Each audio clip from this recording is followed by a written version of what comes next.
Right now, though, let's talk to Elliot Keck from the Taxpayers Alliance, because apparently more than £232 million has been paid out in compensation for an HS2 line, which is basically never going to be built. I'm not sure why any of this is going on. Elliot, do tell us, clear it up for us. What on earth is happening?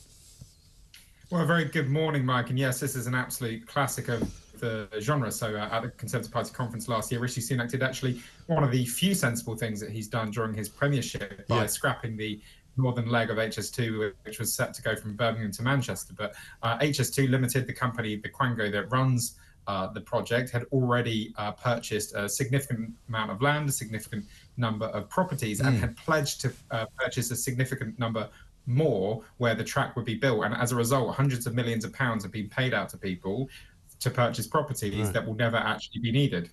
Yeah, I mean, that is a ridiculous thing that I always thought was bonkers, because they went about everything sort of in a very, very haphazard manner, didn't they? Because I remember for years, the only reason I know this is because where I got my dog from, the farm, which was up in sort of not far from Uxbridge somewhere, was completely kind of surrounded by roads closed and workers working on HS2, and you couldn't get from sort of the main town of Uxbridge to this place without going on about a 20-mile detour, you know.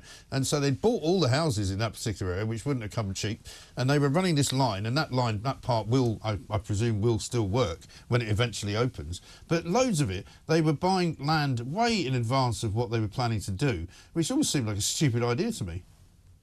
Well, yeah, absolutely. And you do wonder whether or not the organisation responsible put into place any measures to see if they could reclaim some of the money, if the project was cancelled, to see if they could actually cancel some of the purchases that had already been agreed if they hadn't gone through yet. Apparently, there's another £13 million worth of purchases that have been agreed to but not been completed, and which HS2 will allow to go ahead. That seems like a terrible idea to me. But listen, it speaks to the failure of forward planning. We warned in 2011 that the costs of HS2 could end up trebling. We were told it was ridiculous. We were told that it was nonsense. We were told that we were talking utter tripe. And yet, lo and behold, the government now admits the costs have trebled, and as a result, they're only going to build London to Birmingham, an utterly useless section of track which the country doesn't need.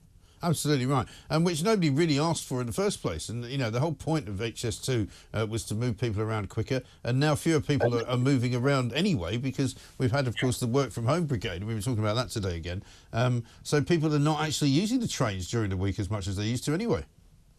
Yeah, absolutely, and that's one of the reasons why the railways needed tens of billions of pounds worth of subsidies over the last few years, because of the collapse in the number of people using the railways. That has started to recover. But listen, there are regions all over the United Kingdom which have very, very poor transport links, whether it's buses, trains, trams, which are in desperate need of some improvements, some local railways, and yet we've decided to build this absolute massive white elephant from London to Birmingham, of course, a route that you can already do in an hour and 20 minutes. Yeah, exactly right. And actually from London as opposed to from West London, where the link is going to come in, which is nowhere near London. What about the situation then for somebody who had their house sort of compulsorily purchased? Presumably they can now go back and buy their house, having been compensated for the sale of it, and make a profit. Well, that's a good question. I actually don't know the answer to that. I'd assume a lot of these people, you know, they will have been given pretty generous sums. They may have already bought a place elsewhere, but I mean, certainly that'd be something interesting to explore and to look into. Yeah, I would think so. Elliot, good to talk to you. Thanks very much indeed. Elliot Keck from the Taxpayers Alliance on this story, which is quite staggering, really, that £232 million paid out in compensation, not just alone for the HS2 line, but for the bit of the HS2 line that's not ever going to be built.